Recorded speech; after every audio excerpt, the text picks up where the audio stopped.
रथयात्रा पुरी को गला काठ गंजाम जिला उत्तर गुमसूर बनखंड पक्षर पंचम थर 29 खंड धौरा काठ पठा जायछि।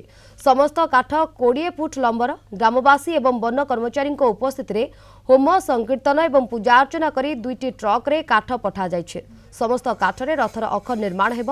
परवर्ती पर्याय रे आहुरी 73 खंड काठ पठा जिबार व्यवस्था करा जायछि बोली कहिसंती बनखंड अधिकारी हिमांशु शेखर महांती।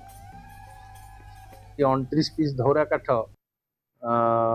आमर जगन्नाथ रथ तैयारी प्रथम फेज रे गला से 15 खंड रथ खला को जीव एवं 14 खंड आमर खपुरिया सौ मिल को जाइछि धौरा काठ। तेणु आमर जो उत्तर भुवनेश्वर बनखंड को 102 खंड स्थिरीकृत होती प्रथम फेज रे 29 खंड गला आमर 3 गोटी VSS आमर ग्रामवासी मानकर पूजार्चना करी ठाकुर काठ प्रथम जेहेतु काठ जाऊँगी बहिनी होती तेणु समस्ते सहयोग करी गोटे धूमधाम रे पूजा पाठ करी गोटे आध्यात्मिक परिवेश सृष्टि कर।